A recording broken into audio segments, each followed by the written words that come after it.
Hi, guys, and welcome to Language of the Soul, where life is story. So I do say this almost every week, but I am very excited earnestly about today's guests. I'm doing 2 episodes back to back. And in the little pre-interview, I was just saying to my friend Dave, I couldn't be more nostalgic. Our second guest I've known since literally 1984.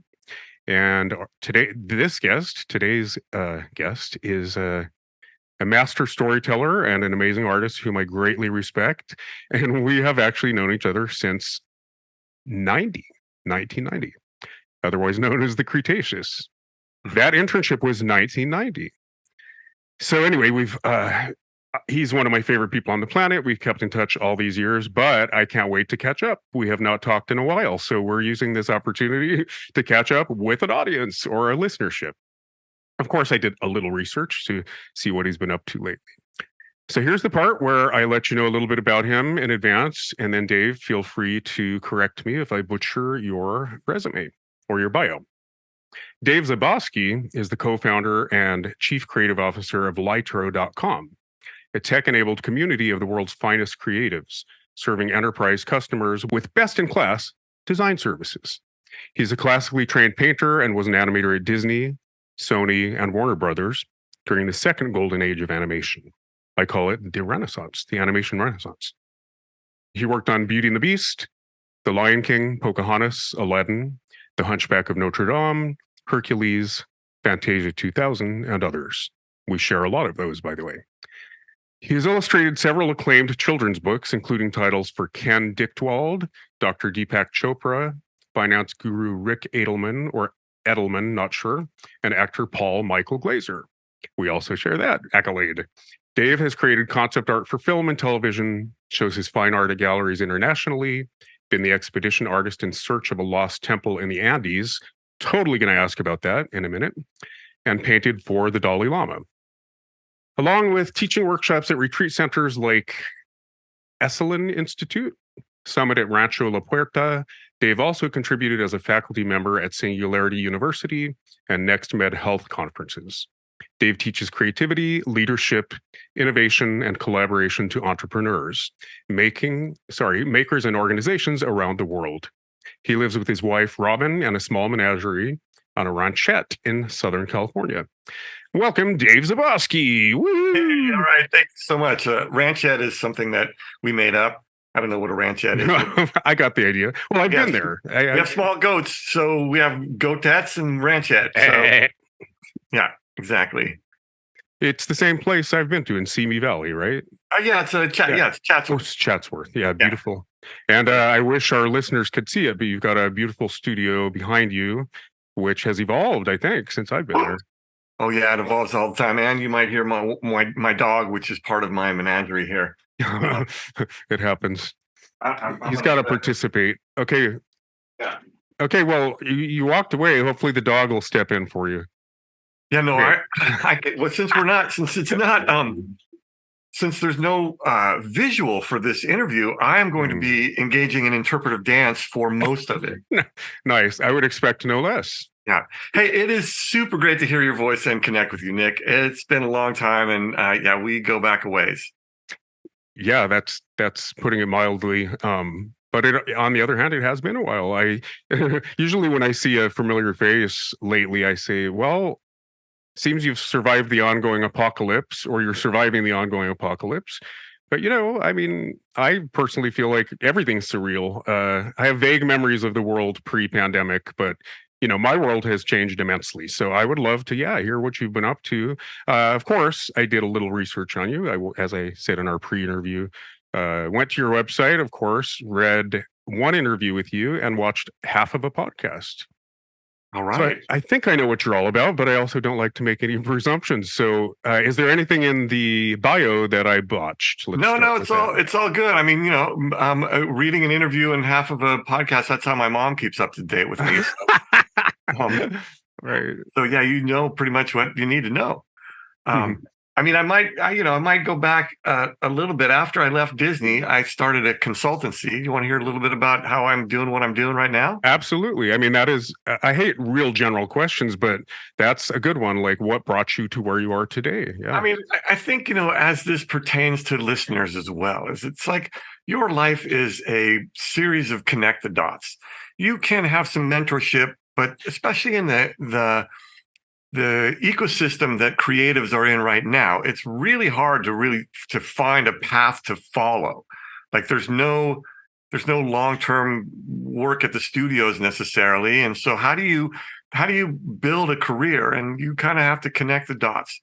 And so here are some of my dots, just as a way to invite y'all to what Louis Pasteur said, that fortune favors the prepared mind. And so because we're creative, our prepared mind, wants to pay attention to the opportunities. And so that's what my invitation is for your connected dots. Does that make sense? Yes, I love it. Well, again, not to jump in just yet, but here I go. That reminds me a little bit of, what is it? Luck is preparation meeting opportunity. Somehow I heard that in there a little bit. Yeah. Yeah. I mean, luck. Yeah, we can talk a little bit about luck. I don't want you. No, continue with the dots, because you're a storyteller, and that's what our podcast is largely about. Is right. Life is story, right? So here's a little story on luck, and then I'll move into the other stuff. There was an experiment recently where they had people self-identify their luckiness. So some people felt they were lucky, and some people felt they were unlucky. And so what they did was they separate these guys into those groups of lucky and unlucky, and they gave them a newspaper. And in the newspaper, they were asked to count how many photographs were in the newspaper. And the people who were lucky finished it really quickly, and the people who were unlucky, it took them, some significant amount longer, like minutes longer, to count the number of photographs in the thing. Well, it turns out that on page 2, there's a headline that says, "Hey, stop counting. There's 43 images in this newspaper. We promise that's the correct answer." Right. And so for me, what that is, it kind of goes back to my original point, is that luck is you being able to pay attention with your life to the opportunities that occur. And that's kind of what they came to the conclusion with in this little experiment, is that the lucky people, they were just, I don't know, maybe less stressed, that allowed them to open their aperture a little bit. Maybe they believed in the story of their own luck. And right, it could just be story that matters. Yeah, I wonder too, though. That's connecting dots is the definition of intuition too. We're quick to say animals have instinct, but we're above that. Instinct is the connecting of dots. I'm sorry, intuition is the connecting of dots. So there might be a correlation between intuition and luck as well. Well, right. So intuition is just the ability to receive information that you don't know where it's coming from. Right, and non-locally. Sure. However, frankly, our eyes, for example, we've got this job with Jet Propulsion Laboratory. They have all these telescopes, and we are in the process of doing our work with these guys. I came across this information that, your eyes collect 1/10 trillionth of all of the potential radiating vibrations that are landing around you. 1/10 trillionth. We think that we got it all by just knowledge and algorithms and data, and intuition is a soft thing. Well, I mean, yeah, we're missing the other 10 trillion. I call it the tip of an iceberg. The empirical that we acknowledge is the tip of a metaphysical iceberg. Yeah. So we're interpreting vibrations and reifying vibrations all day, every day, but dismissing the ones that science has not yet acknowledged. So yeah, I mean, I don't see an ultraviolet, I don't see an infrared, I don't hear an ultrasonic. There's information that's out there that's anyway. So the point is, when I was looking at the dots as an animator at Disney, I could see the stories that they were telling into the future. And I thought, well, I had been in Paris with Disney Studio in Paris, and it was really hard to be a cartoonist when I came back from Paris.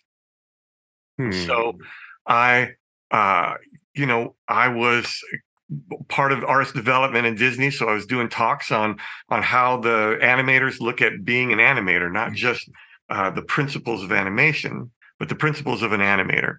And so it was really in deep with this idea of how to make the maker, how to take an idea and turn that thought into a thing. The way we did at Disney, we had some really amazing systems and practices there. And so I turned some of those things into a consultancy after I left Disney. And that led me to some pretty neat places, a lot of entrepreneurial teams, tech teams, and, cutting edge technology stuff, because they were brilliant, excited, and maybe they didn't have the same mentorship practices that we did as creatives, as artists at Disney and other studios. I'm having a blast sharing the idea of plussing with companies. Like, it changes everything. It blows their minds. It's really for us, this idea of to plus someone, to be additive to an idea. It was the water we swam in at Disney. Everybody was plussing. Well, something you said in the interview that I read was, to be part of a legacy and feel not the obligation or the burden of upholding the legacy, but to feel honored to be part of that legacy, right? And the sort of work ethic that comes with it. I call it a well-oiled machine.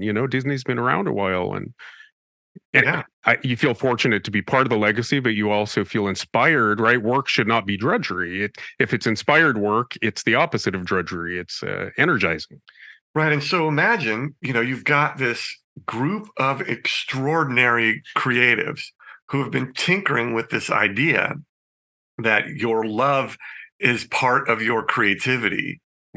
Then they create practices to keep love in place. I mean, I know that sounds antithetical to business. I was going to say, how dare you? Right. How dare you?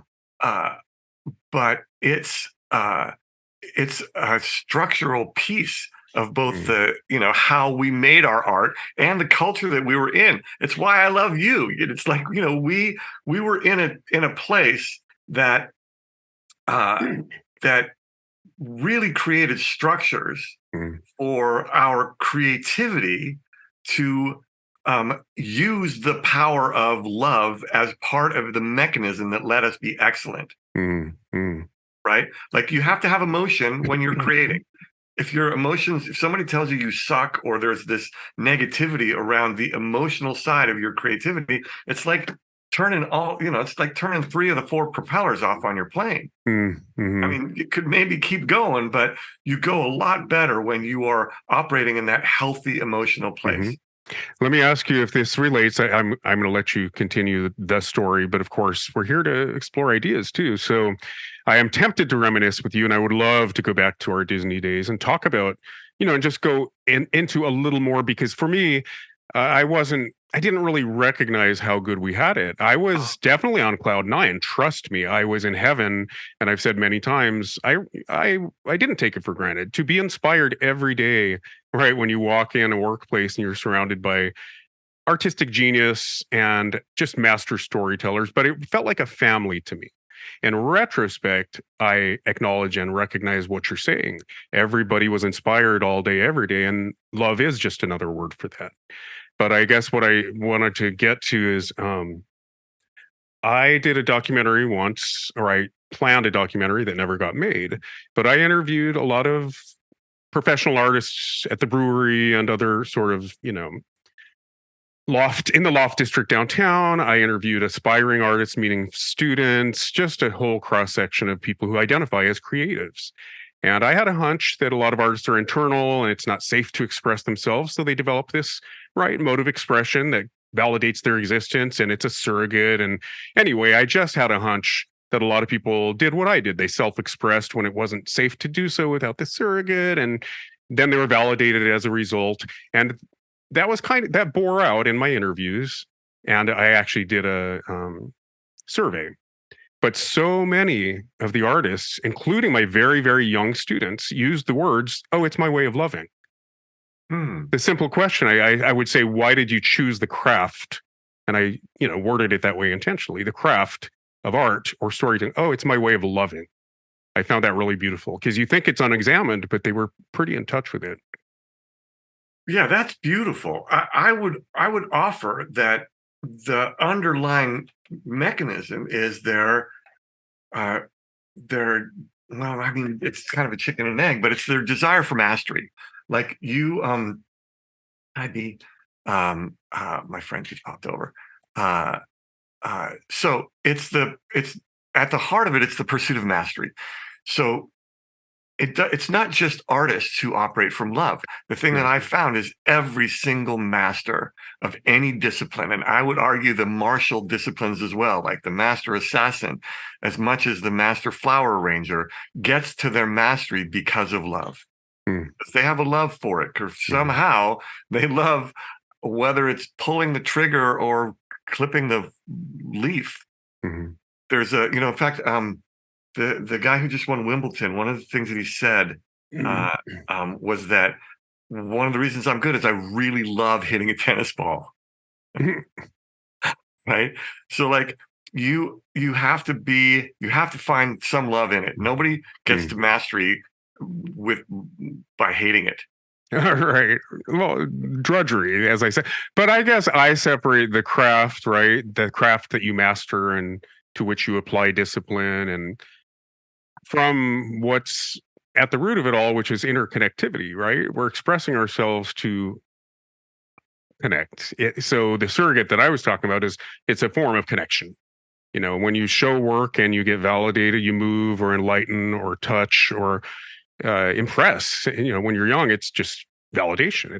The ego thrives on the fact that you exist and there's evidence you exist. But I'm saying the whole creative drive in my world, and yes, like you said, it's not being a sculptor or a painter or even a writer. There's creativity around us all day, every day. Rocket scientists, mathematicians, even people just making a nice meal to feed their family. There's creativity is innate. But I'm just arguing a little bit that the drive is interconnectivity, to contribute through your unique creative efforts. Sure, And yeah. then craft, yes, you have to love your craft, but craft is a means to an end in my world. Yeah. Yeah, I mean, yeah, you have to have the craft. I never thought of animation, for example, as drudgery or tedious. Mm. The craft was part of the thing, like you knew that it was going to pay off. I mean, I remember just the idea that you could start with some scribbles, Mm. and by iterating those scribbles up, you could get to a place where you have a stack of paper in your hand that you're holding, and you hold it close to your face and you flip it and let all those papers drop so that you could see the animation that you created.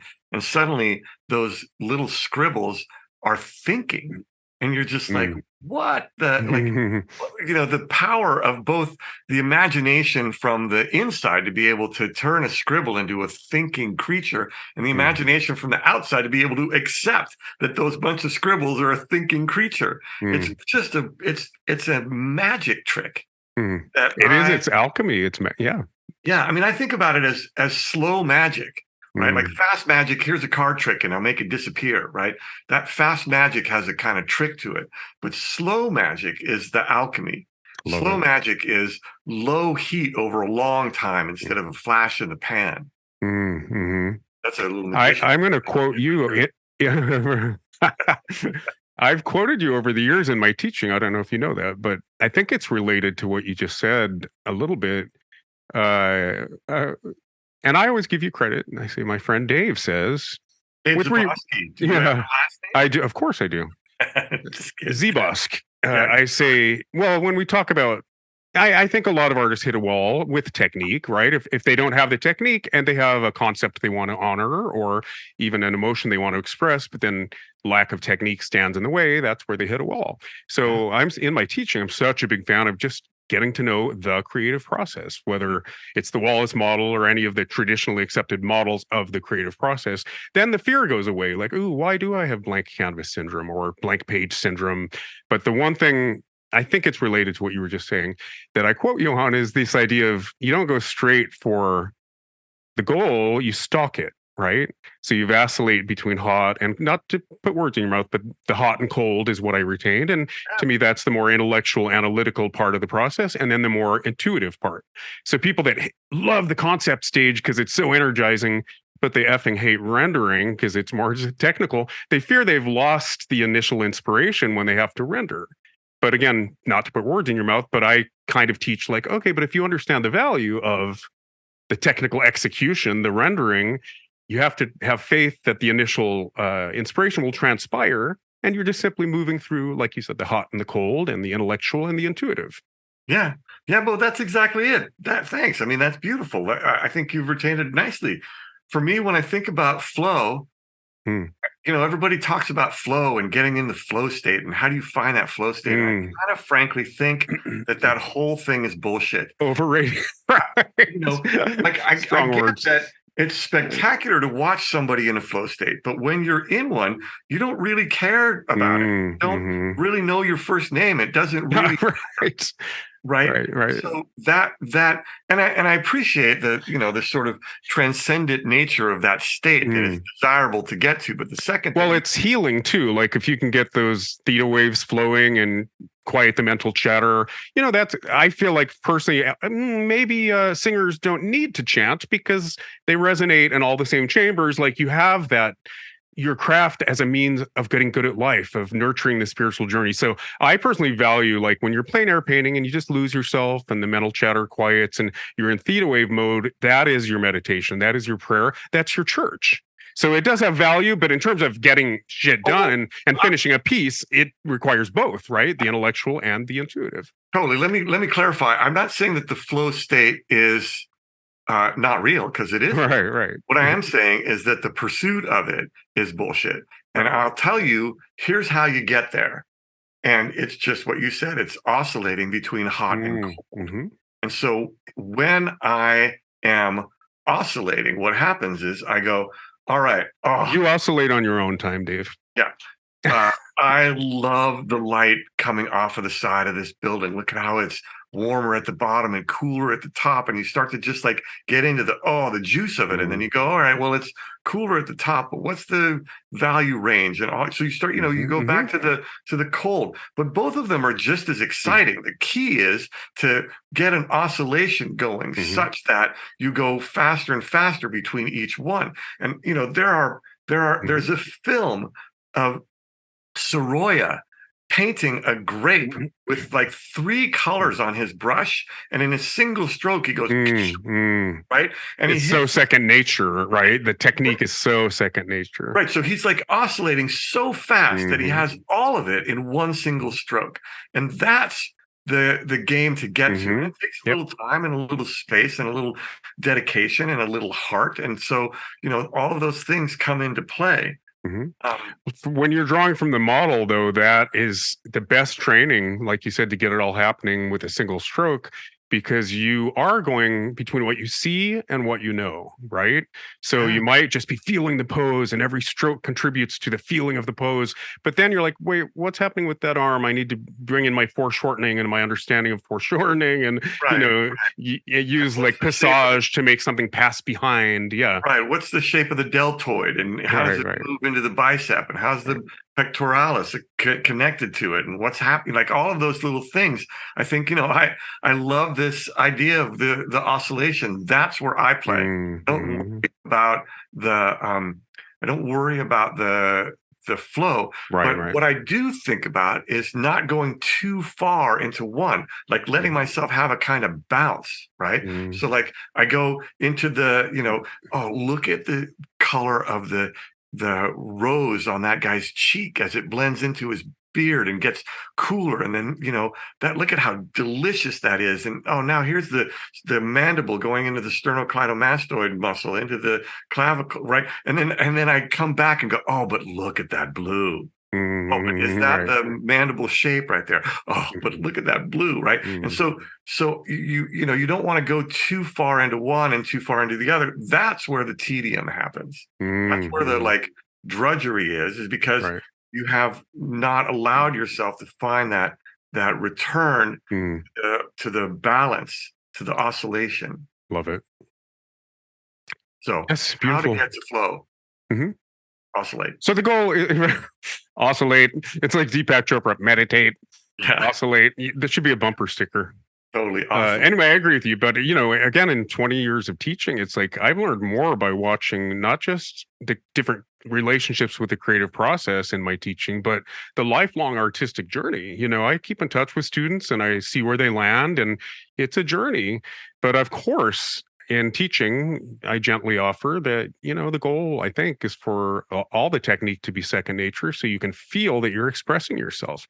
But I agree with what you said. There's a lot of romantic notions around things like the flow, right? Or the zone. And I agree 100% with what you said, because I've seen too many people that, again, want to express themselves and they over romanticize the angst and the A, B, C, and the D, but they don't have the technique to back it up. So, and I think that the technique is also thin sliced into the infinite. Like, technique is always going to be something that you will hone.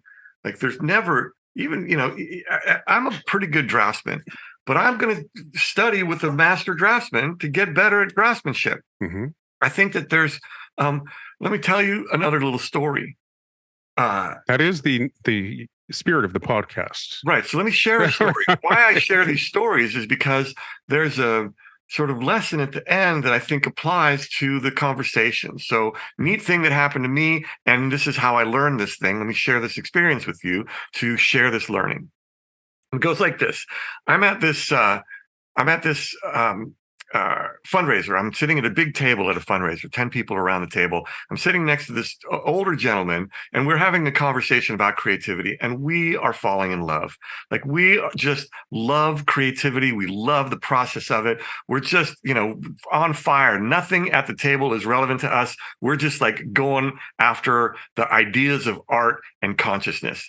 And the live auction is going on stage, and they're auctioning off 7 days in Puerto Vallarta and a trip to Italy and these things, and I don't really care. And then suddenly they have on stage this auction for a guitar signed by Crosby, Stills, Nash and Young. Nice. Now, for you young folks out there, there was a super group that made some of the most seminal music for my life.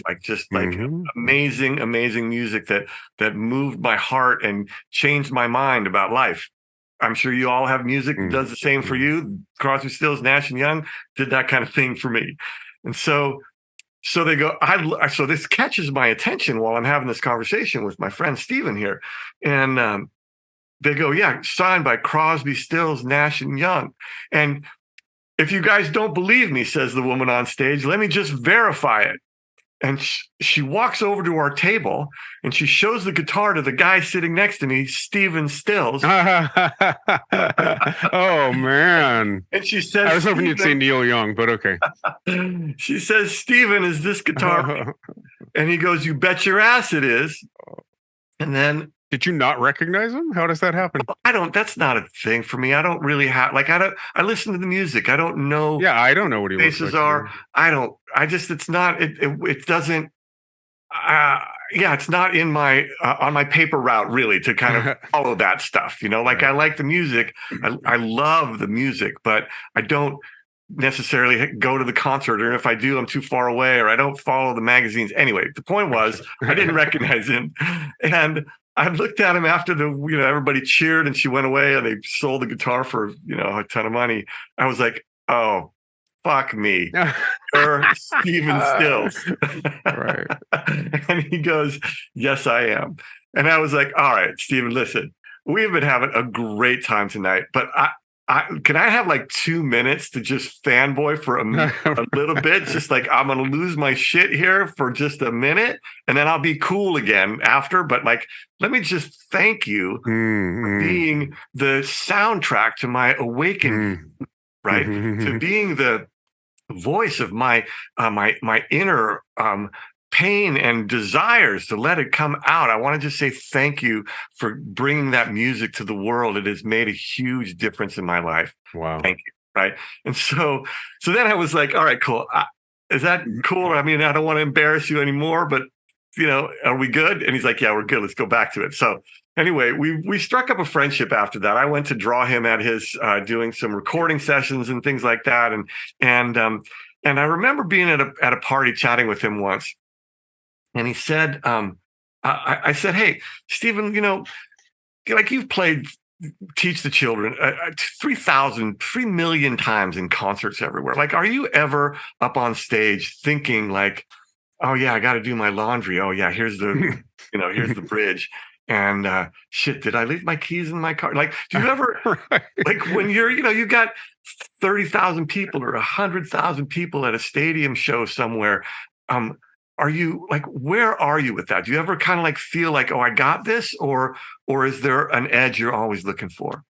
And he says to me, well, let me tell you what BB King told me. And then I did my best to not just have a brain blowout, right? So when you met BB King and BB King said, "Here's what God told me," yeah, right. So he says, I learned from BB King, man, you are always looking for the edge. It doesn't matter. You're not here for just the entertainment. You're here because this is your art, and you want to find that edge. Well, some people do phone it in, though. I mean, look at Marlon Brando in his later years. Like, there is that phenomenon. Oh, sure, there's that phenomenon. You get to choose. That's all. I love it. Exactly. Yeah. What do you choose? And a guy like Stephen Stills, dude, he told me, hey, I went to see Yo-Yo Ma last night, and this is a world-renowned cellist. And he was like, I was watching what he was doing with his left hand, and I was thinking, oh shit, there's some gold in there, right? Like, imagine what one of the rock's greatest guitarists is thinking when he's looking at one of the greatest cellists and watching, like, what's the thin slice of technique that those guys are picking up, right? So. Anyway, that's the attitude that I think is possible if you would like to adopt it. And for me, who am I to say Stephen Stills is wrong? Right. Yeah, I can't really argue with that wisdom. But to bring it back to story, because obviously that's the premise of the podcast. You were kind of headed toward, what's happened between, I don't know, when you left Disney and how you founded Laetro. Yeah, Laetro. Laetro. So you initially were consulting with artists after having left Disney. I was consulting with companies. I was consulting with companies on the creative process to talk about the technology of creativity. That intrigued me. Sorry, in my little research, I actually highlighted, because I think I know what you meant, but I wanted to ask about it. That. Right. It's something you can replicate. And I thought, oh, well, the results are something you can replicate because of technique. It seems that's how I interpreted it. Well, yeah, I mean, all of it. The short version is there are universal laws of creativity, things that we learned at Disney and maybe codified slightly differently in various places. But it's there's sort of 5 of these universal laws of creativity, the practices around which allow you to replicate multiple paths to a good result. And so I was teaching this at a lot of entrepreneurial places as well as big companies. And I met my co-founder at Google. It's a guy called Brett Wilms, who was a senior marketing director at Google. And I'd gone there to help teach creativity as a practice and technology to some of their teams. And Brett and I just got along great. We started tinkering on this idea, like, how do we create a thing for creatives in this day and age? So right around the beginning of the pandemic, we started Laetro, which stands for Maestros of Light, spelled Laetro, because we're all painting with pixels now. So I love it. Painting with light. Yep. And so we started this company because we looked at the ecosystem for creatives out in the world. And they're either freelancing, where they're working their asses off to try to get a gig, or a company is looking for somebody and hoping they get lucky with somebody, or there's the agency on the other end. And the agencies are big and slow moving and very expensive. And there's kind of nothing in between. You either do it for you at the agencies or do it yourself with the freelancers. And so we thought, could we be a do it with you space? Create a kind of marketplace that we are committed to seeing creatives flourish, to getting them good work in the world. So we have on the supply side all of these elite creatives. They got to go through me. So I'm the bar. And they're amazing world-class creatives from the entertainment industry and beyond. We have about 500 of those guys and gals, and from all over the world. So we don't there's a bar. If you're over it, it doesn't matter where you're from. You're over it and you're in. So, and we don't regulate for region either, which is pretty neat. Sorry, what do you mean by that exactly? If your day rate is your day rate. Oh, it doesn't matter if you live in Bangladesh or New York. If you say this is my day rate, we pay your day rate, and we do work with enterprise companies. Basically, on the supply side, we have the creatives, and on the demand side, we have these enterprise companies. And in between, we have a product. Basically, it's a website that's a facilitation machine for creative to go into the world. So it facilitates the clients understanding what the statement of work is, what our master services agreement is, how our production management works, all the other agreements, invoicing and payment. And then on the creative side, there's a dashboard for the creative that shows here's the project you're on, here's how many hours you're working, here's your day rate, here's your agreements, and here's your invoicing and your payment. And we pay the creatives the day they turn in their work. Beautiful. Like, there's no net anything. Great. And this is a rather new model, right? I mean, are other people doing this? Managing projects start to finish, in other words? Yeah, I mean, agencies do something like this. We're not exactly an agency, and there are other companies out there, but I think that we have a proprietary product that allows for us to be able to move companies through this pipeline and get great creative by the teams we cast. And sorry for my ignorance, but I want to ask one question. Yeah. I'm sure you have all kinds of scenarios and all kinds of clients, right? But do they ever come to you with an art director, or do you provide that? Oh yeah, no, it's all different kinds of things. Yeah, we can boost the capacity for a company, for example. So they've got their art team, but they need some extra help on it because they've got a big push coming up, right? Or we can, give them specialists. So let's say that they need a motion graphics person that they don't have, or a 3D modeler, or even a video editor, right? We're doing some work with Google, and they've got a lot of the stock photography, but they need an art director, a creative director, and an editor. So we bring those guys in. And it's Google. They've got plenty of creative teams going on, but they need some specific help, so we can help them there. There's lots of different ways that we serve companies. We plus. We're here to plus. So if they've got a team already, we can augment it. If they don't have one, we can be it for them. If they need boosting, we can boost them. Right. So we're not an agency looking to take away other agencies' work. Well, let me ask you this then, because again, the spirit of the podcast, the spirit of the book, what I hear a little bit is, I think the word creativity does get thrown around a lot, right? It's now become a cultural value, but it's also now, obviously, Google's a great example, right? We value creativity in our pipeline, in our workflow. So in the academic arena, creativity has become a buzzword. In business, creativity is something we strive for. It's on the cultural radar. Yeah, but sometimes it's just a box you check, right? It becomes a little bit of a buzzword or a box one checks. Is there a difference between like content, if that makes sense? And then, because a lot of people are creating content, and frankly, especially online, there's a lot of just vapid content out there. So I know it's in the eye of the beholder, but is there something about artistic integrity, literary value in the types of stories, you're trying to tell to plus these corporation, this corporate mentality? Do you ever come up against a corporate mentality and you want to push artistry as an end in itself, or creativity as an end in itself, or what I call redemptive content, which is very different than content for the almighty dollar, right? Or persuasion, that sort of thing?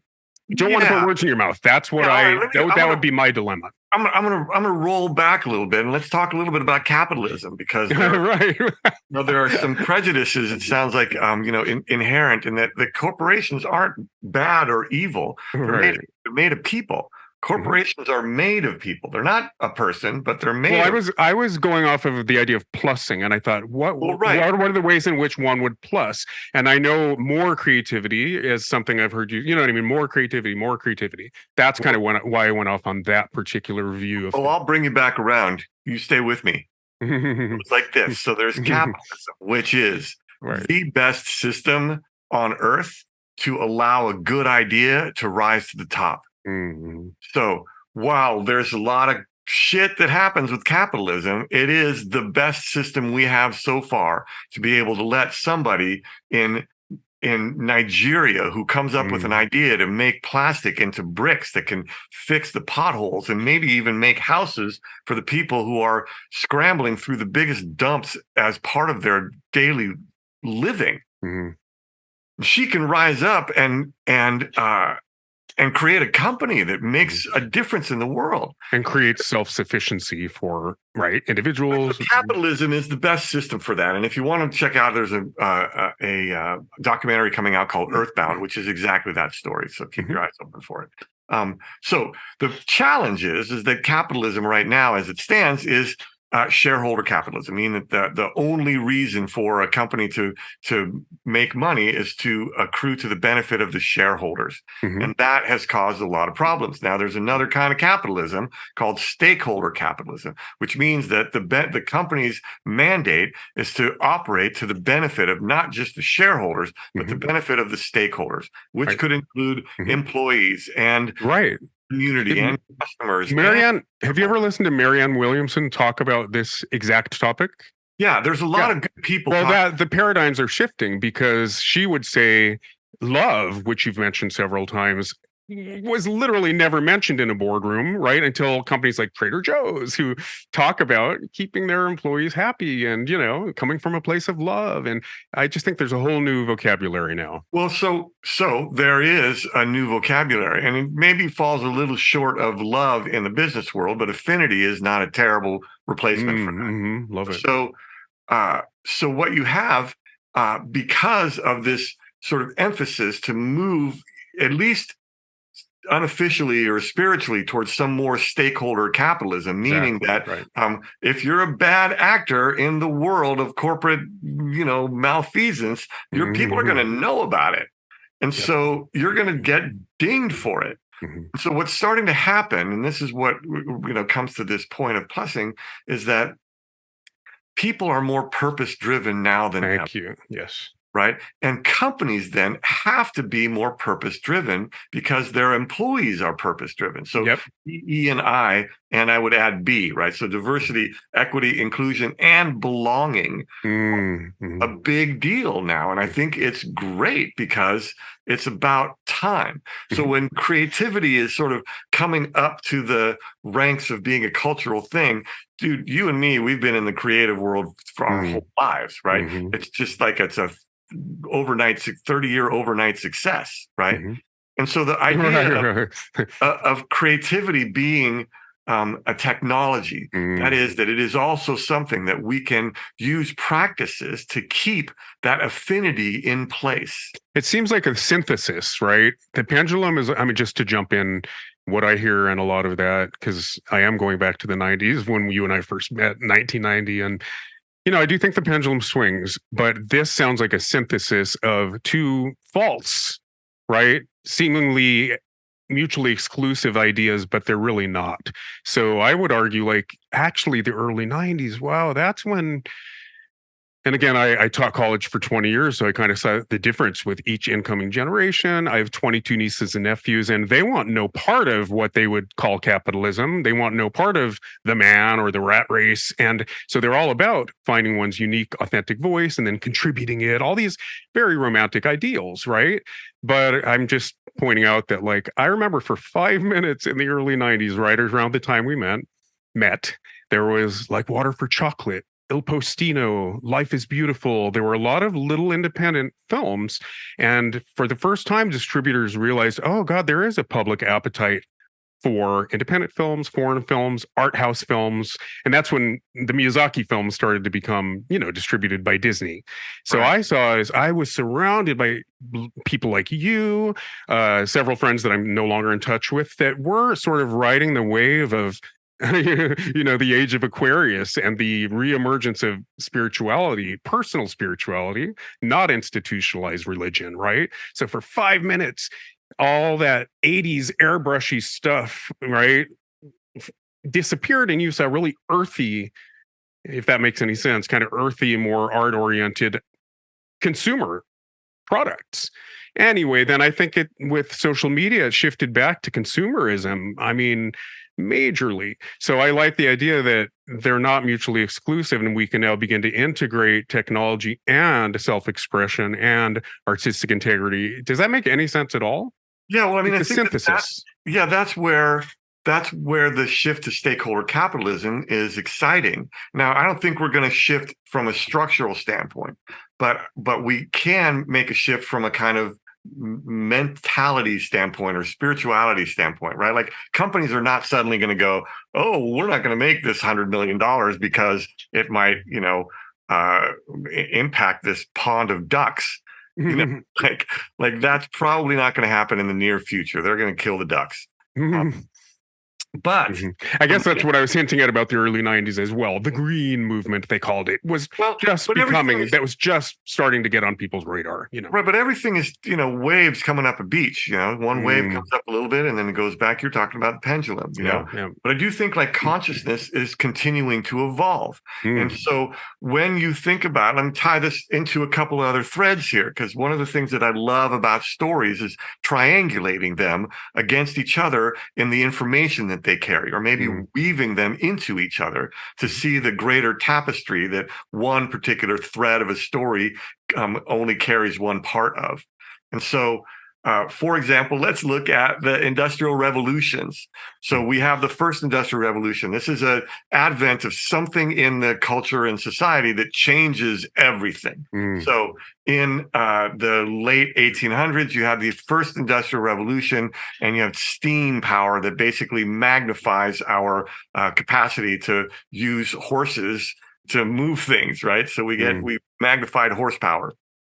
And in about the 20s or so, we get electricity, and that changes everything. And then from electricity, we get computational power through the 40s, 50s, and 60s, right? Like we can compute things that we were never able to compute before. And that led to the fourth industrial revolution, which we think we're in right now, the age of communication. And I'm going to tell you, it's an exponential growth where we've passed the age of communication. We know how to communicate. We're now, what I think we're in is the age of interdependence. And that means that we are dependent on each other, but interdependently so, meaning we have a sovereignty, but that sovereignty has to lean on something.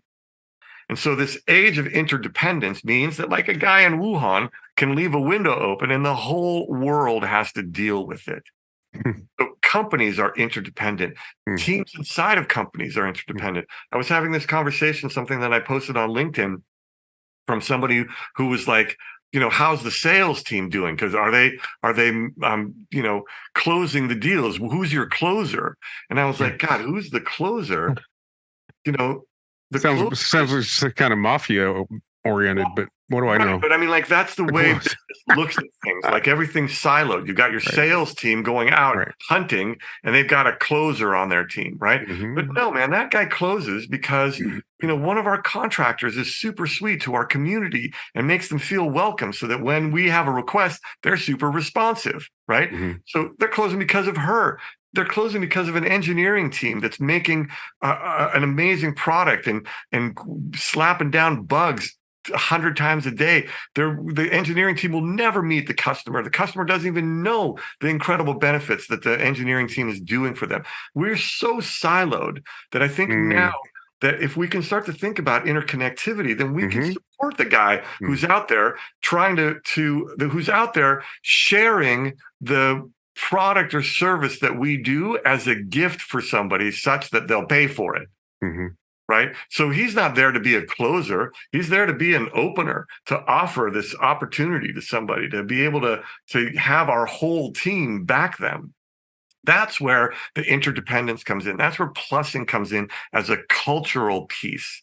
Like we plus each other, not just to make this little thing better, but we plus each other because it is so much more fun to live in a culture of plussing. Beautiful. Yeah, I mentioned that it felt like a synthesis of mindsets, right? But it also sounds like integration. So without compartmentalizing, right, or sort of farming out skill sets, everybody seems to be not just interdependent, but multifaceted. Yeah, because then you get better at stuff, right? When you plus each other. I mean, I'm I'm a pretty fair painter, but I wasn't a background painter. But I learned some stuff from you.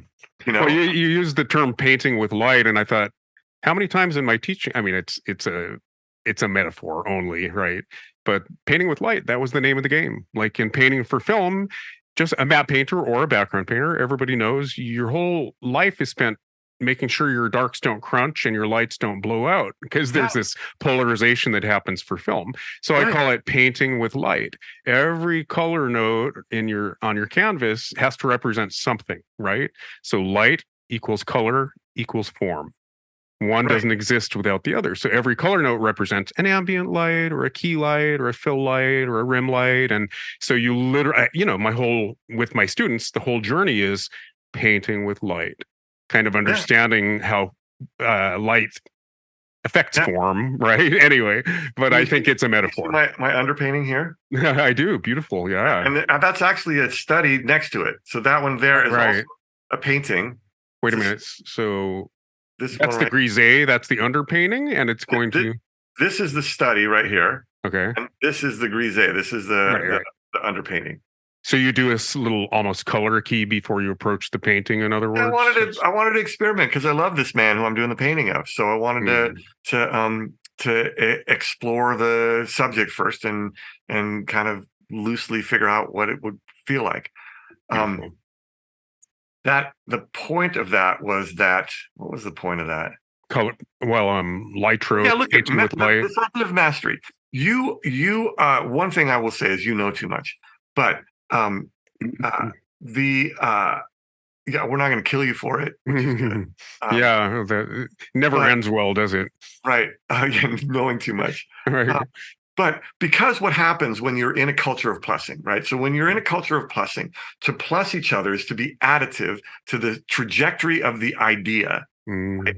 Mm, Not the ego that brought it. There's a bunch of practices that we teach and use to be able to be in service to that trajectory so that that idea can come to life, that we can breathe life into the idea. We can animate it, mm, right? mm. And so that I really take to heart.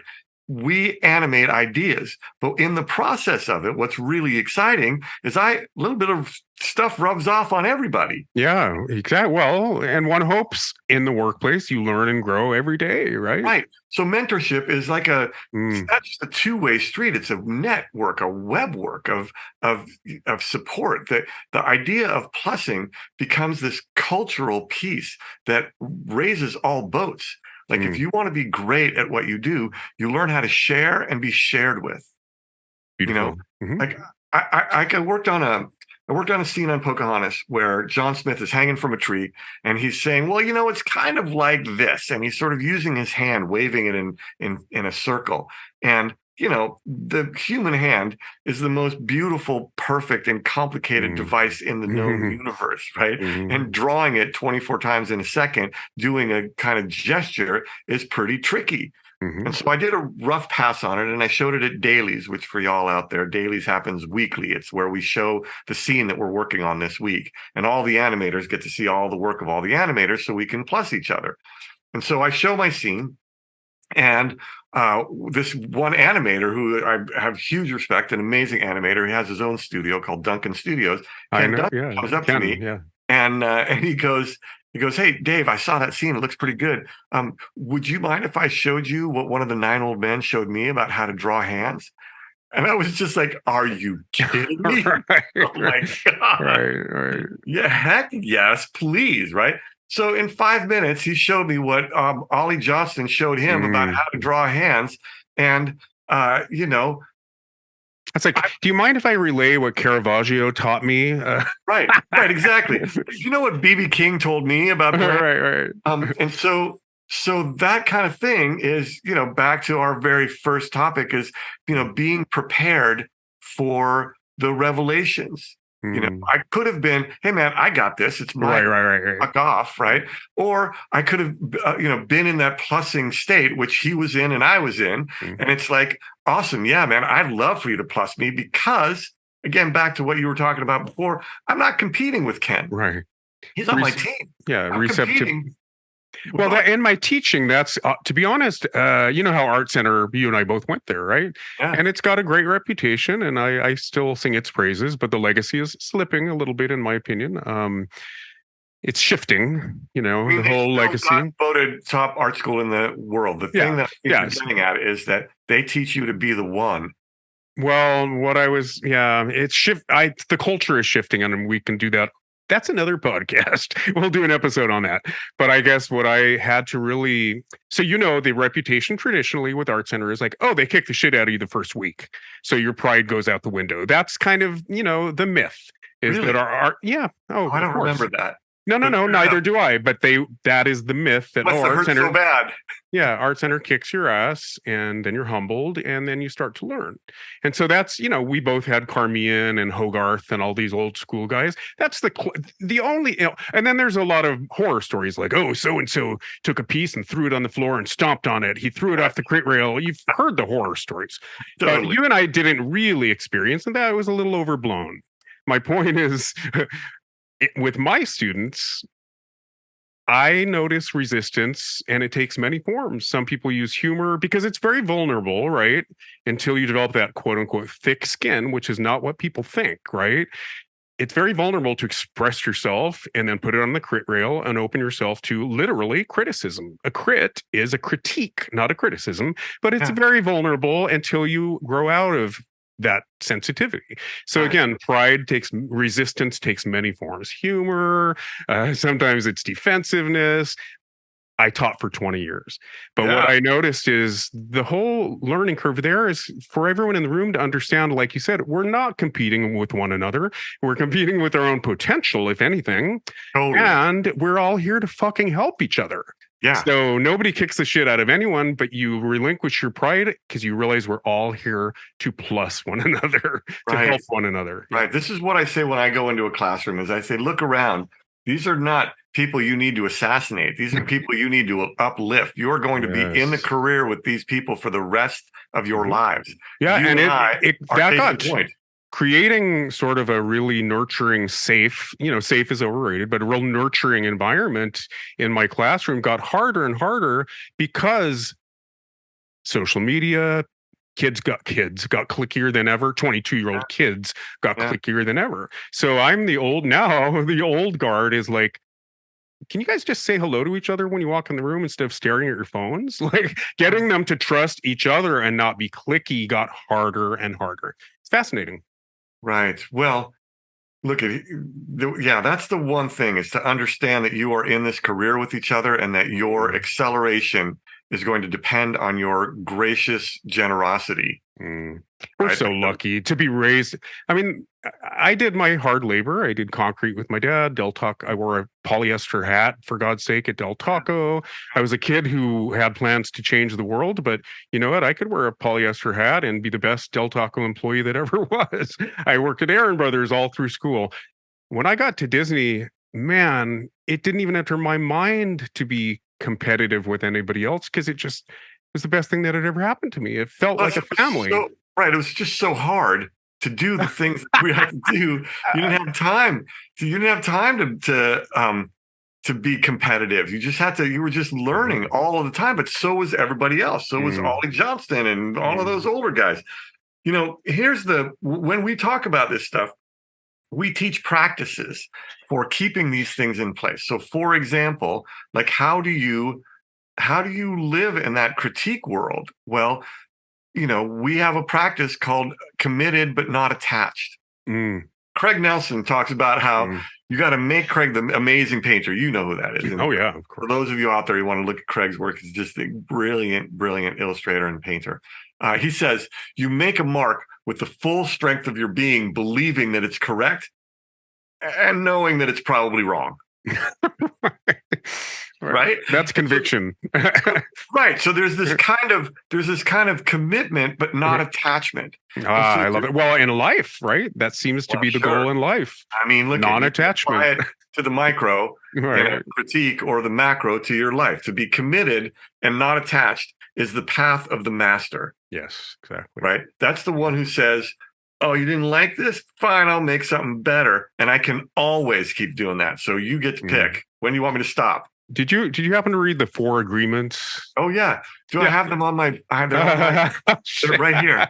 Right. Well, let me ask you, just as a little tangent, and then we really do need to bring it back around to story, because that's the name of the podcast. But I just wonder, see, this idea of detachment or non-attachment. I'm a Scorpio, dude. So we're all about, we're the best friend you'll ever have. We're fierce. We're courageous. We're very loyal. And then I'm also Italian. So there's passion there, as you know. That's a euphemism, passion. So I just have this feeling when I read the Four Agreements, I thought sometimes you do need to spiritually overcorrect, right? Marianne Williamson talks about, if you're missing the target every time on the left, you might need to overcorrect to the right a little bit in archery. Yeah. So I feel like, yes, there are tenets that are very universal, and we could all, there's value for all of us, but sometimes you need to overcorrect in one area, but not another. So when I read the Four Agreements, it happened to have been given to me by an ex that had some issues, so I kind of saw him all over in it. Yeah. And every book is written, every guru is also a human being. So when I read the Four Agreements, I thought, yes, don't take anything personally. Of course, non-attachment is the goal, right? Of course, if somebody says, oh, I don't like your shirt, of course, it's probably more about them than it is about you. They're having a bad day, they stubbed their toe, whatever. But I did have the thought, well, within a relationship, and again, it might be over-romanticized, but I do feel like even you and I, Dave, it's like, I actually care what you think about me. So what you say about my shirt, not think about me. I care how you feel about me. So I am going to consider, it's called consideration, right? What you say to me about my shirt. So they just lost me a little bit. And I felt like the writer was a little sort of bitter or disappointed on that front. Do you hear me a little bit? So it's it's a balance like everything else. Detachment and non-attachment. Totally right. So first of all, let me just throw out the visual that balance is sometimes holding perfectly still, and sometimes it's flailing your arms around.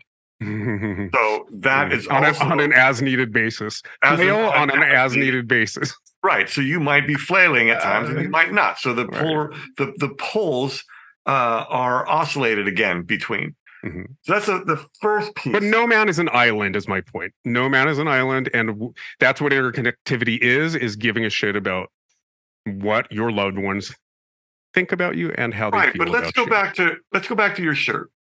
Let's say I show up at your house. You and I we're about to go out to dinner. I stop at your house. You open the door, and I go, "Oh wow, you're going to wear that shirt?" or whatever. Like I say, let me see if I can say it. I might say, hey. More passive aggressive. No, I don't want to be passive aggressive. I go, oh, you're going to wear that shirt. Really? Right? And then you would go, yes, I am. Right? Because you and I don't have any baggage around stuff. Right? Why, yes, I am. So you go, yeah, well, yes, I am. Oh, you're going to wear that shirt? Yes, I am. Right? So now, this is another practice. One of the universal laws of creativity is that creators complete. They finish strong. They leave things complete. When things are left incomplete, then what starts to happen is there's some, corruption that moves into communications when things are incomplete. Like projection or attribution, that sort of thing. Right? Mm-hmm. And I would argue that we as humans, the stories that we tell the world about ourselves and about others are filtered through our completions and our incompletions. Mm-hmm. Right? I'm good at this, so I'm going to tell this story, or I'm not so good with names, right? You hear that all of the time, right? Mm-hmm. Well, you're not so good with names because that's the story you're telling. Right. I think you've seen me do this. I'm really good at names. Why? Because that's the story I tell. And I've done this in your class where I meet everybody in the class and then I go and I do all their names. Right. Yeah. And so. Well, I used to write it in sorry to get you off track, but I used to write it in the roll. What do you call it? The roll book. Yeah. Freckle on left cheek, red hair. Well, right. But so what happens is when you start telling a story that you want to validate, you look for things to help validate that story. So the confirmation bias. Yeah. Well, right. Or just practices to be able to complete things. right? So I have a story that I'm good with names. I stick by that story. I might say to somebody, hey, I'm really good with names. I forgot yours. Can you tell me yours again? Because I don't have anything on it. There's no baggage, right? But like, let's say you and I, we've got a lot of baggage with each other, right? And so I show up at your place. There's a bunch of things that you and I haven't completed. I show up at your place and I go, hey, you're going to wear that shirt. And you go, fuck you. You never put the top back on the toothpaste. I wish I could have that argument with you. That sounds like heaven to me. You see what I'm saying, right? Right. There's an incompletion, and so we're not. Oh, is that what? I mean, are you referring to closure a little bit? Like you can't go to bed mad, that sort of thing. Don't go to bed mad. Yeah, I mean that's definitely one. Like, is the conversation complete? I love it. Right, and so there are practices for completion that you can use. One of them is acknowledgement. Just saying thank you. Hey, I see you did the dishes, or hey, I forgot to put my top back on the toothpaste. Thanks for doing that for me. Right. And then that's complete. And when I go, hey, you're going to wear that shirt? You're like, hell yes, I am. I dig my heels in more. Yeah. Right. And I'm just like, oh, that's awesome. Well, maybe I'll change mine to a Flasher shirt so we can be the Flash brothers out there or whatever. Right? And so because there's no baggage, there's no incompletions, then all creations move forward, right? Beautiful. And then they begin to plus each other more. And in this story, a relationship is a creation, right? Well, yeah, I mean, kind of every act, right? You know, if well, thank you. Culture of plussing, then yeah, every act is an act of creation and love.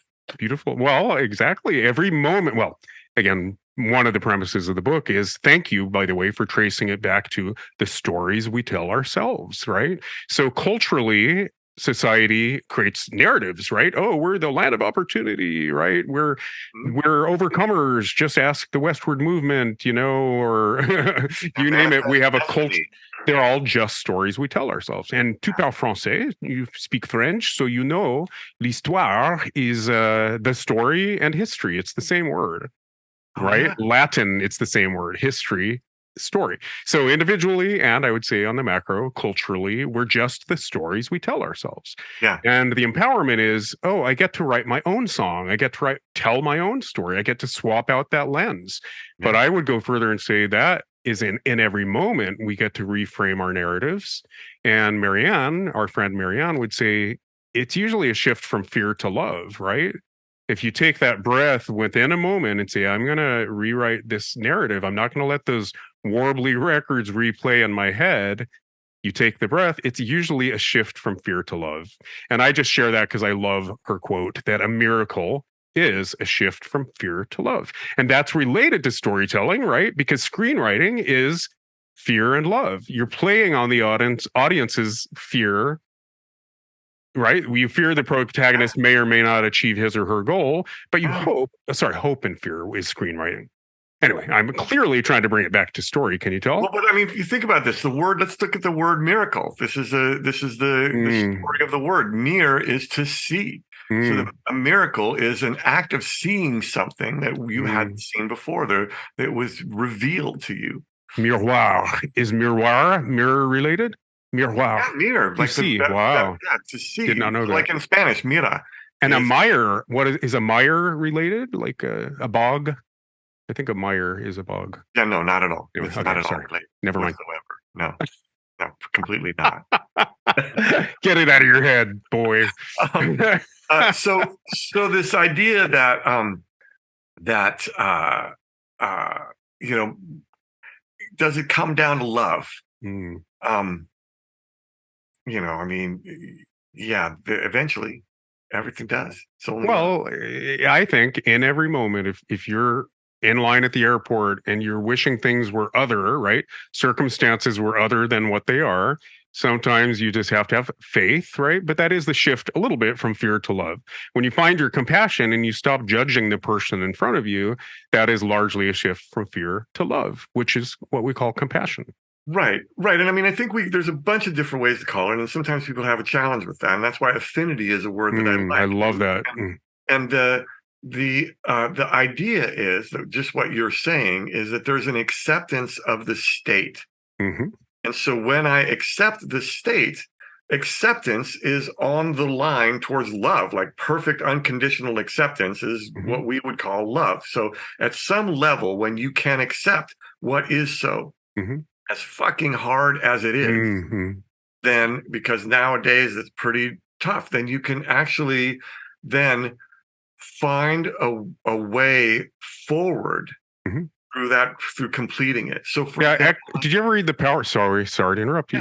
Did you ever read The Power of Now, Eckhart Tolle? Yeah, Eckhart Tolle. Yeah, he's really big on most suffering, most human suffering is really just wishing things were other than what they are. Right? Neutral events. We like to, especially in Western culture, Western Judeo-Christian culture, I would say, we love to judge, and that means putting a right, wrong, right, good, bad, right, wrong label on something that's otherwise neutral.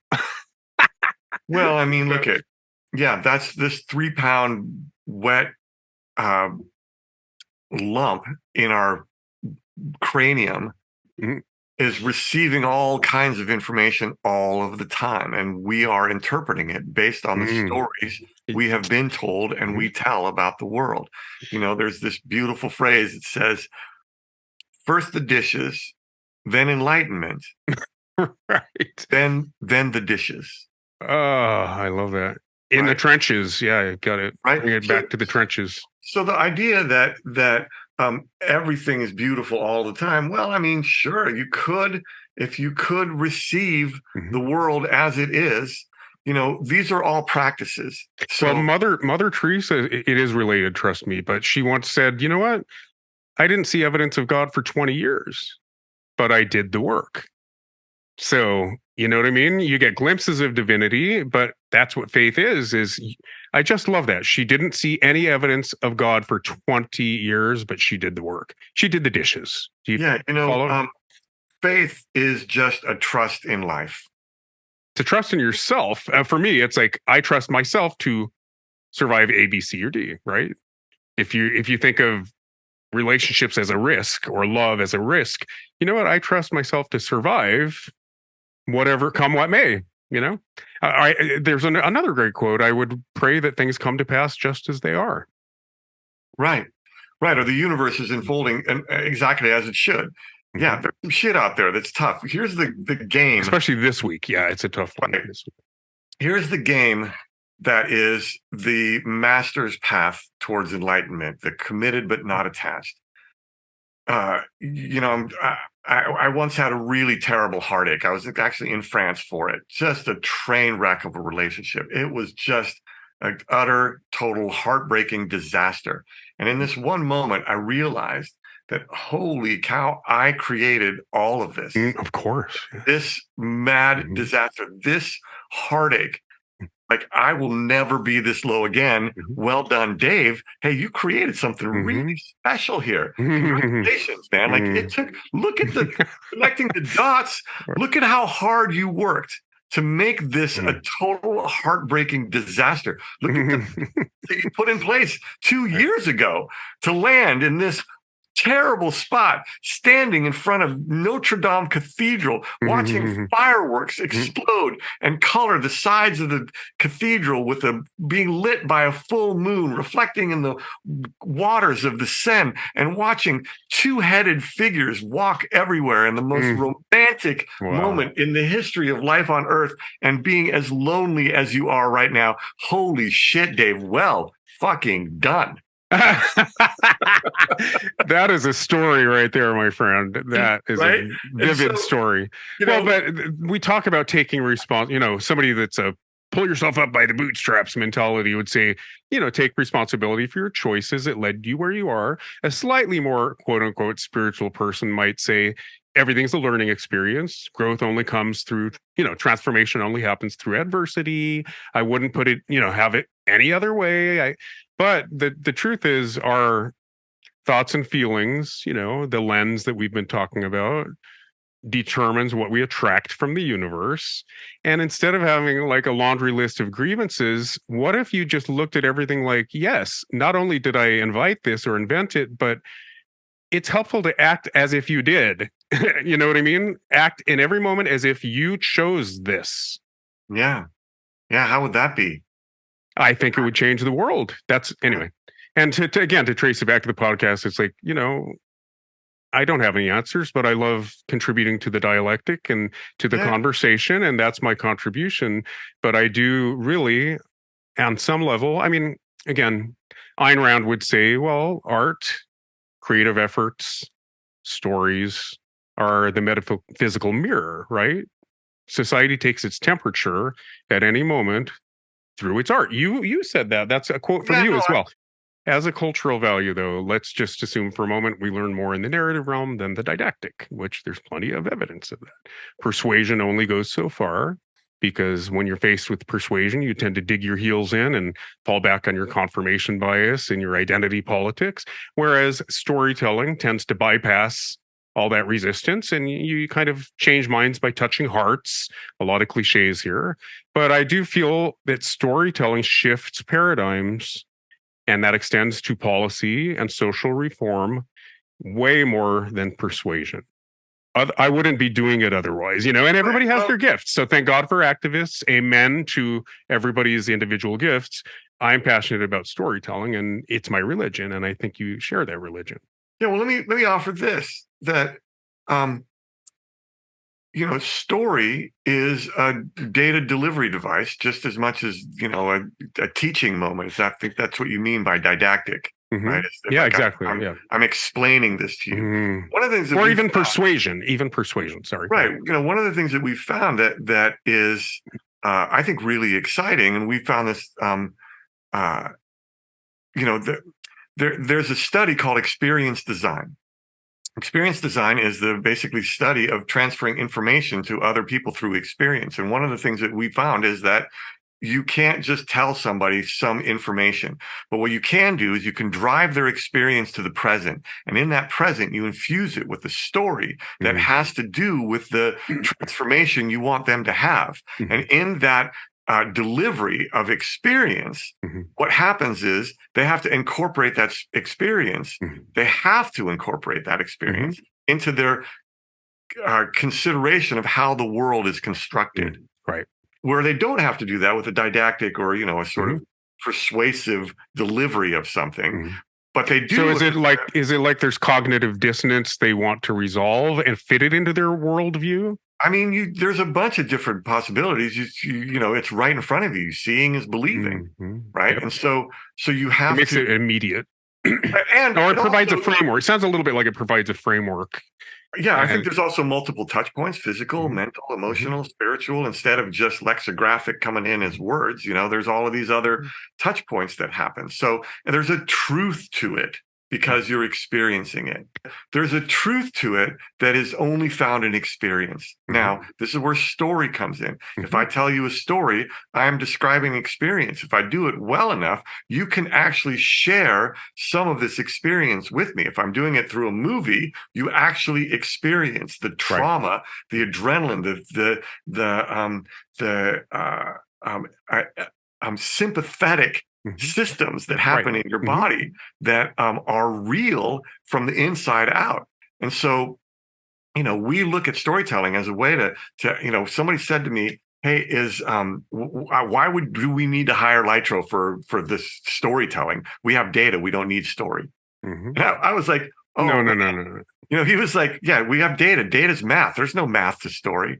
And I was like, he's like, there's no science to story. Of course. Oh my God. Story. And I was like, oh, son. And I wrote a little story on this that, yeah, there is absolutely science to story, but it's not math. It's chemistry. Exactly. Do you know Adam Lipsig? Does that ring a bell? Yeah. Is he the guy from Pixar who talks about story? I don't think so. Maybe. I just watched. Anyway, I'm going to give him credit. I watched, and I just wrote a 370-page book, which the podcast is based on. So I can't remember. I did a lot of research, but of course it goes in one ear and out the other. I think he's the one that did a series, maybe a YouTube video series on exactly what we're talking about, the chemical basis of storytelling, right? Nice, yeah. So I'll do my best, but I'm just confirming what you just said. So in a tribal, obviously storytelling has been around for a while, since oral tradition around the campfire, through myths and legends, which if you're Joseph Campbell, extended to religion, right? And up through the latest, greatest Matrix movie. It's very wired in us. But if you're sitting around that campfire hearing whether it's a cautionary tale or a fable or a parable, there are all kinds of chemicals, right? So the euphoric ones tend to happen, the dopamine and the epinephrine and the oxytocin, when you're partaking in story. It makes you more receptive, right? And it promotes tribal bonding. So you're more impressionable when those brain chemicals are flowing. That's why stories are persuasive. So that's the chemical aspect. But I would add to what you just said, like we all walk around with a database of innate, arguably innate responses that our lizard brain created because of the associated heightened emotion attached to them. So if you leave your house each day and you encounter threats and opportunities all day, every day, your brain maps them, right, as threats or opportunities, but really only if they're associated with heightened emotion. So everything else falls away, but you map the things that are associated with heightened emotion. So in film, it's an emotional medium, right? You show it, you don't say it, because you're always seeking, if you have an agenda as a filmmaker and you're trying to change the world with your agenda, right? Well, the best way to, and this does extend to propaganda and advertising, by the way, right? I'm not talking about capitalism. I'm just saying it's storytelling is storytelling. It's all the same. But if you want to shift somebody's paradigms or get into their pocketbook, either way, you want that receptivity. So if you create a highly emotional experience for them, then it gets mapped on the worldview or the value system, whatever you want to call it. Does that make sense? It does. I mean, it also depends on how hard you want to go at that. I don't like watching slasher films. They're slasher films. Not going to work on me. Right. So I'm not going to get a message from the. Well, that would be feeding a cultural addiction to cortisol and adrenaline, which is a slightly different set of chemicals, Well, right. But they all come into play. There's a suite that you don't just start with oxytocin or any of the nice ones. The other point of this is that we have science to be able to manipulate folks and tell stories. So stories are a powerful medium for us to be able to deliver information. And the more adept we are at using all of the tools, including the science, the more we can effectively deliver the information. And so what kind of information do we want to deliver? Fear-based information? Right, exactly. Love-based information. And science is actually showing that in the short term, you can actually get behavior shifts through fear-based storytelling, but it's not, there's no longevity to it. People get fatigued from that sort of thing after a while, and it doesn't work. There's a little more of an Eastern, right? There's an East-West thing going on there too. There's more shame in storytelling, from what I understand. All kinds of stuff. But here's what my point is that what we've found, and science bears this out, is that you get better long-term behavior change through love or acts of love or a future that's brighter than you do by scaring people away from a future that's more negative. You get better long-term behavior change. And so so that is where, it's the difference between a comedy and a tragedy. A tragedy can be a cautionary tale, right? Not going to do that. Shakespeare, a lot of his tragedies were cautionary tales. Like, the vendetta is a dead-end road. Whereas if there's redemptive thematic content, I call it, and it is in the eye of the beholder, but if the want and the need are met in some way, right? Or if the want is not met, but a higher need is met, that's where I think the redemptive content is imparted. So to me, it is, and I think it was Adam Lepsy that talked about the angel's cocktail and the devil's. So without being moralistic about it, in the book, I do say, I'm just trying to promote an awareness of what kind of stories you can either absorb like a fish in the boiling water through the status quo, through socialization, and then which ones you want to put out into the universe. So no moralism attached to it, but there are many people who think, there is a cultural addiction to cortisol and adrenaline, and then they would take it further. Football player named Dave Megacy, The Year of My Birth, 1968. He was the first one to come out and write a book about what he saw as the institutionalized, not just aggression, but violence in team sports, the NFL in particular. And his premise, and there's, he goes into a lot of detail in his book. He made the case that the war in Vietnam, not only were we habituating people to violence, but we were training through this addiction to cortisol and adrenaline, the populace to accept the war in Vietnam. That's a very distinct example. But anyway, I really don't think right now in politics, story matters. The stories that are being told matter. And look at, that's why, for example, and I'm going to go there. It's why the Trump stories are sustained, is because he goes and has experiences for people. He does these rallies, right? Nobody does these rallies, but the rallies then become an experience. That experience design has technology to it. There's an exit state, like an outside state, a threshold state, an internal state, a threshold state, and an external state, right? And you can think about it as, I'm going to go to the movie theater, and then I get into the line, and then I go into the lobby, and then I buy some popcorn, and then I walk down the hall, then I get in my seat. Then I have my experience. But then I have some trailers and some commercials. It's still a threshold on the inside, right? Then there's the credits at the end, and then I kind of walk out, but then I go out through the gift shop, right? Right. So then that's the exit state. That's the threshold. Right. So you look at these things and they're perfect designs for experience. I think what would be really interesting to look is, what is the minimum number of experiences for the maximum number of effect out there? Because that's what they're doing. That's what Trump and his people are doing, is ongoingly keeping the fire on that stuff. Yeah. When you lay it out that way, it's almost a ritual, right? So what comes to mind for me is one of the sociological principles that really stuck with me from literally my general ed way back in the late 80s was, you're more loyal to a cause when you suffer for it, right? That's the Stockholm syndrome. That's what, the basis of all sorority initiation ceremonies is, you suffer for a cause, you're more loyal to it. But it's also, you could shift the wording and to say you invest in a cause and you're more loyal to it. So the more times you do that ritual of smelling the popcorn at the theater, right, the more primed you are to be receptive. So maybe at these, and I said I'd never say his name, I'm sorry, I can't do it, but the guy you just brought up. Former guy. Yeah, we decided not to bring him up on this podcast because it went more quality to that fucker for sure. And absolutely. I look at politics, this stuff that they are doing is wrong. You could look at Putin, you could look at the orange asshole, you could look at Putin, even Kim Jong-un. Talk about storytelling. Oh, he wasn't really born. He just sprouted in a flower on a mountaintop. This is in 2023. His father, anyway.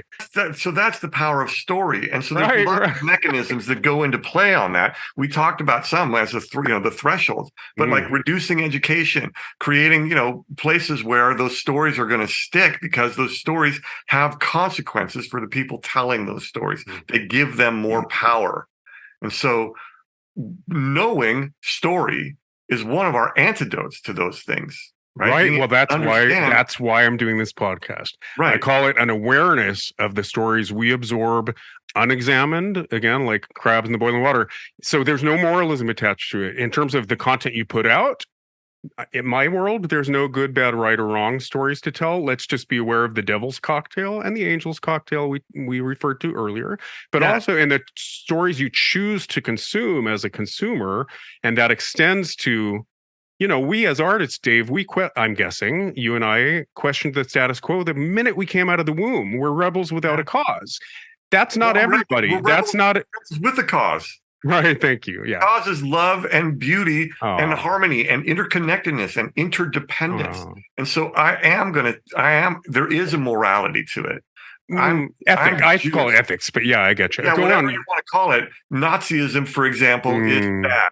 Racism is wrong. We adjudicated those earlier in the 19th century to the cost of tens of millions of people. 187 million people died in wars in the last 100 years. Are we going to get to a point where we recognize that, it's not worth the life of somebody to get 4 meters of extra land out of something, right? There is a line. And when we tell stories, we tell stories that are designed to share an experience, which shares information, which helps people expand, evolve, connect, shift their perceptions, wake up to the miracles that they're seeing. I'm going to say that there is a line and there is a morality to it. What stories do you choose to tell? Right. Yeah. I mean, the way I put it in the book is, and it's our religion, I'm not telling you anything you don't know, but you experience a catharsis by engaging in the creative process. Then by extension, one hopes the patron has a similar catharsis. And then by extension, on the macro level, thought forms and paradigms evolve and transform. So this is no small thing that we're engaged in, right? And you mentioned or you hinted earlier that the pendulum swings, but yes, we're always evolving. The way I put it is the evolution of our noosphere, meaning the invisibles, our codes we live by, principles, morals, ethics, right? All those things. The evolution of that noosphere is as important as that of our biology. So we artists are driven by evolution, by propagation, to contribute to the evolution of that sphere of ideas. We would have been extinct a long time ago if our ideas didn't evolve. Well, I would say it's story that has allowed us to be here. There have 100%. So I was being a little facetious when I said there's no moralism in what kind of story to tell. I'm saying an awareness is what I'm promoting. But of course, the inference is, are you contributing to our evolution, or are you, we know pendulum swings and regressions when we see them.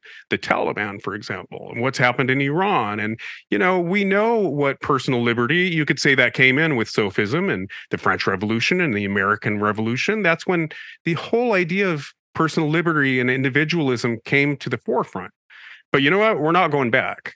So in the book I cite, and again, I wish my memory was better, but there was an entire book on how there's supposedly less hand-to-hand violence than ever before in human history.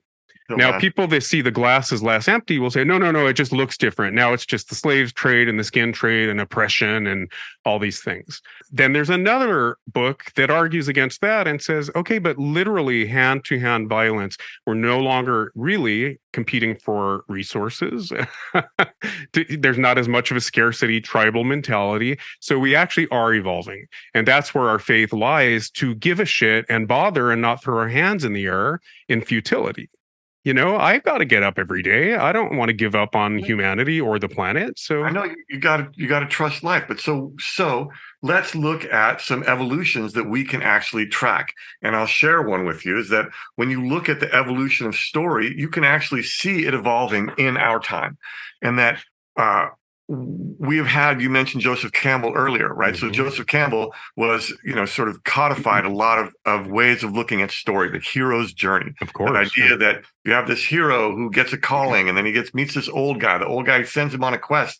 He fights a foe that he vanquishes, and from that foe gets an elixir and takes that elixir back to his home and tends his garden.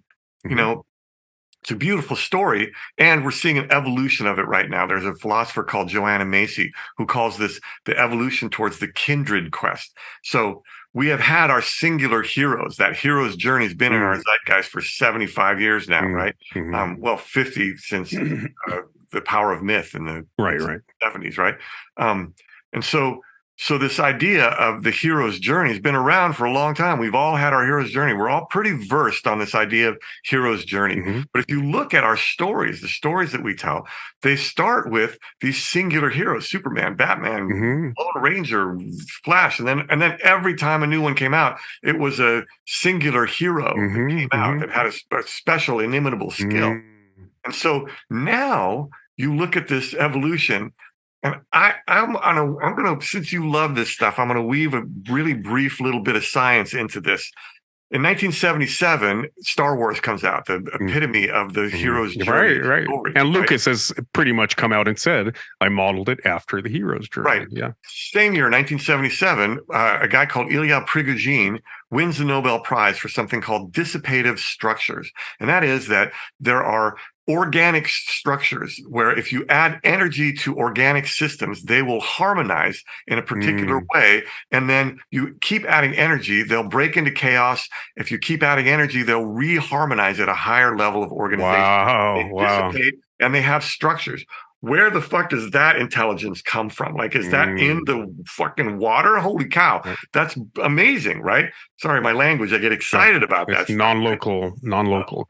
So yeah, like where is the structure for that? If you can see it in like what they call cymatics. Mm-hmm. You have sand on a plate, you run a vibration through the plate, it makes a pretty pattern, breaks into chaos, and then makes a new pattern, right? So that idea is the hero's journey kind of personified into the kindred quest. So if you look at now, we have all of these heroes collecting. We have the Avengers. And I was going to ask you if that's what you were hinting at. Yes. And I wish where everybody's unique gifts come together. It's about interconnectivity, right? Right. It's interdependence, right? Beautiful. And so you have, I wish they had named it Avengers. Like they could have said the Peacekeepers, right? They call it the Avengers. And so they're sitting around going, oh yeah, wait, what the hell does that guy do? Did that guy just fuck us? All right, it's over, dude. Right? So well, even like waiting around. Even X-Men though, it's a team of people with extraordinary qualities, which it's no mistake that it correlates with diversity and inclusion and embracing diversity and tolerance. Yeah. Right. And you could also see the wave pattern, right? So these stories kind of came out back in the day, right? These were comic book stories that were now finding a new iteration and a wider audience because that tide is coming back in again. And that story is changing from the hero's journey to the kindred quest. I love it. To the idea that we all have our origin stories and they're interdependent with other stories. And so that, to me, when I look at the micro, really, the like short view of history, we're in an evolution right now. And then let me ask you, we can have some faith.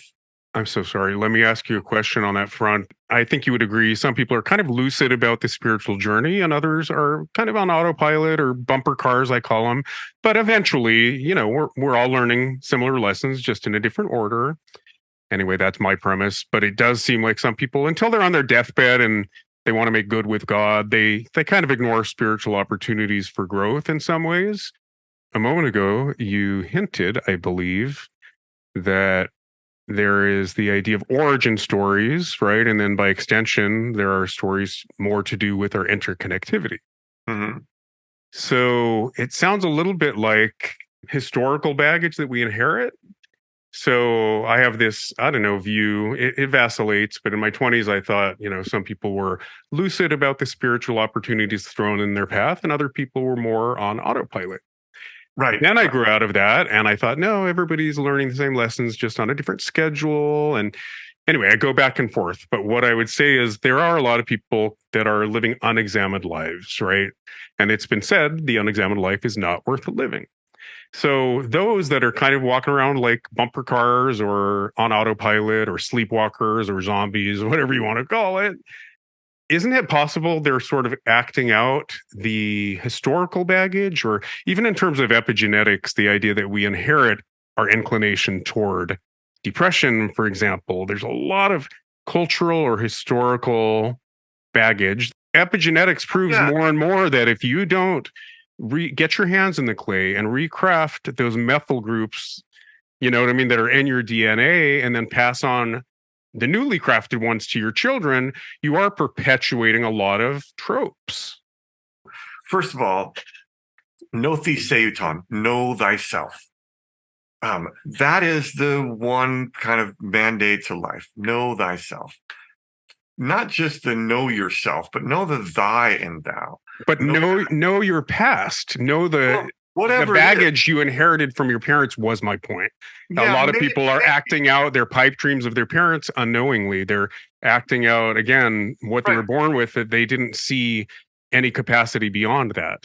Everybody is fighting a great battle. Everybody's doing the best that they can. Everybody has been told stories. And they're operating their lives through the filters of the stories that they believe. So belief is one of the universal laws of creativity. We craft belief through the stories that we tell. We craft the world through our beliefs. Our beliefs are our magic. We talked about magic, slow magic earlier. Abracadabra, this phrase abracadabra, it means I create as I speak. And so there is magic in the stories that we tell, for good and for less good or bad. I mean, those guys who just attacked Israel, and Israel tells a story about them and they tell a story about Israel. Man, I don't know how to unplug from those stories. Yeah. Are those real? That's kind of what I was hinting at. There are all kinds of cultural narratives that we inherit, and the onus is on us, if we understand epigenetics, to shift those paradigms. Right. I mean, epigenetics is the stories you carry from your past and from your parents' past. But, I also think we can create powerful stories going forward. There's ways to complete your past. You don't have to do psychotherapy all the time for it, but you could if that was your steez. The idea of telling a powerful story going forward that doesn't bring incompletions with it. Yeah, telling a new story. Yeah. I mean, unfortunately, epigenetics focuses on chemical environmental factors, and it's been proven we can change the methyl groups. I wish they would focus more on not so much the chemical factors, but what I call non-local energetic communication, otherwise known as thoughts and feelings, right? Not just your lifestyle choices, but the thoughts and feelings that become the mantras and become the stories that we tell ourselves. Everyone comes into it in their own time, is what I would say. You might be like you and I, again, I'm assuming, didn't buy socialization to begin with or the status quo. But a lot of people find their peeps in their 20s when they go away to college, right? And they start rethinking the matrix a little bit. And who knows, other people do it on their deathbed. But I just was saying, if there is room for growth, sometimes it's kind of realizing, oh, I am operating on society's expectations, or, oh, I did inherit that. I'm a rebel, so I rebelled against the Republicans in my family. But some people actually adopt the mindset of their parents, and it takes a long time to think for themselves, Yeah, I mean, I think everybody thinks they're thinking for themselves. Who's your daddy, really, though? Everybody does. Everybody thinks they're thinking. Right. And for some people, that's Mark Twain. Like, it's better to stay silent. How does that go? And hide it and say something and prove it. Say that again. Sorry. It's better to say nothing and hide your ignorance than to say something and prove it. Right. And prove your ignorance. Yeah, I get it. Right, but awesome. It's the idea that we all are crafted by the stories that we even don't believe, the stories of our completions and incompletions. Who we are in the world is a function of the stories we hold, in whatever way we hold them. The completion and you've given me a lot of new things to think about. Truly, I'm going to listen back to this when I edit it, but never would have put it that way. I love that, and then the idea of plussing is huge. That was a theme that came around. But I really love everything you shared with us, and I hope we can do a part 2. I kind of want to reminisce about Disney too next time. You got stories, but I got stories. What's really exciting, I'll tell you right now, is that we're speaking with Mutual of Omaha's Wild Kingdom. I did a presentation to one of their executives, and I had a nice little conversation with him because Mutual of Omaha's Wild Kingdom sent Jim Fowler to Disney for a week on Lion King. Was he that? Well, I do remember when they brought the lions into the drawing workshops. That was Jim. Did not realize it was him back then. Wow. Yeah, he was famous. Let me tell you my memories about that day real quick. I want to see if you share these, and I want to hear yours. But the anecdote it's become is like, then they brought lions in for us to draw. It's impossible to make eye contact with a lion in a room. It's really powerful. So I had this instinct to look away. You don't lock eyes with a lion. And that was profound. But also the monkeys, I joke like, do you remember when they took the diaper off at the very end? And the monkey was engorged?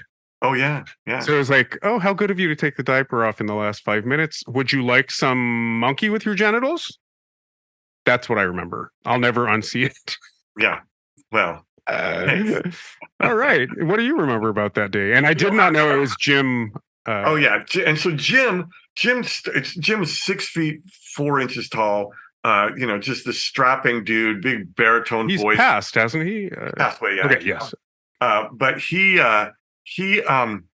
was an ornithologist to start with. So he was a bird guy, was where he got his PhD. And then he, was doing using all these animals, sharing stories of all these animals. First of all, when you talk about story, Jim told a ton of stories that week, but there were like, of the best beginnings of stories that I've ever heard in my life, 10 of them happened that week. Right? Like there we were crawling on our bellies, Kalahari, tracking a herd of wildebeest when. Right. You're just like the whole room just turns over and goes, when what? Right. So there we were. Right. So there we were. So one of the things that I remember is he came out, he said, all right, let's look at the African eagle. The African eagle is this like 40-pound bird. It stands 4 feet high. It has this beak that's like a scythe from the devil, It's got these giant claws as big as my hands. And it's just this massive bird. And so his assistant comes out with the bird, and he's got a leather arm that ties around his shoulder and his chest, right? So he's got this leather bird holder that basically runs all the way up his arm and across his shoulder and his pecs and ties around on the other side. And he's wearing a welding mask because the bird is so big. Right? Welding mask. You're sure it was a welding mask? Oh, no, it was a welding mask. It was a welding mask that he was wearing as he brought the bird in. And Jim is there, and he's got the glove that kind of just goes up to the middle of his forearm, right? And Jim's this big guy, and the guy comes in with this thing he's holding it up with 2 hands, one arm outstretched, the other one supporting by the elbow, the other arm, and his head leaned way back with this welding mask on. And he hands the bird to Jim, and Jim puts the bird on his wrist, and the guy goes, do you want the mask? And Jim looks at him and he goes, don't you worry about it. We all just like, we are not worthy. Oh my God. I don't need no stinking mask. I don't need your mask. You're awesome. Fired. It was just an incredible moment. And then he, proceeded to show us this giant bird and walking through the aisles. I have pictures from, I didn't realize it was a full week was it drawing workshops for the full week with the animals? We had a few drawing workshops, but he had lectures and talked about the animals and showed videos. I've got pictures. I did not see the hawk, or it escapes my memory. Anyway, so we've been going quite a while here. Would you do a part 2, Dave? Oh, I'd love it. Yeah, I feel like there's so much we touched on that we could expound on if you want. I love talking about creativity, and I'm here to help. For the moment, in case you get hit by a truck or just we don't do the part 2 for whatever reason, is there anything you want to add? Would you like to? I know your links are going to be in the bio that we published with the episode. Do you want to invite artists to apply or corporations to check out Laetro? Absolutely, both of these. So you're saying these are my famous last words? Kind of. Okay. I mean, I have to pee. I don't know if you're vaping or smoking, but you can find us at Laetro.com. We service enterprise clients with super great creative from the best creatives in any industry. And if you're one of those, then come to Laetro.com, Laetro.com, and apply. And our mission is to be able to get work for creatives. Okay, I'm going to do that, by the way. Yeah, I will be throwing my hat in the ring and begging you to consider. Yeah, well, you are definitely in. Sam Mishlap has done some work for us. He's awesome. Yeah, in what capacity? As art directors, or in what capacity? He did an illustration for a project for Jet Propulsion Laboratory. Well, you got some good talent there. Literally, both of those guys are just amazing. Yeah, Christophe Vacher, it's freaking incredible, creative. Yeah, super strong, and so that with them. So, well, thank you for saying that. I'm honored. Yeah, I would love to be in that company. So the link will be clickable in our metadata in the. Because we're doing, we're doing all the different platforms when we finally launch. Amazing. But in YouTube, there will be a full description with the link.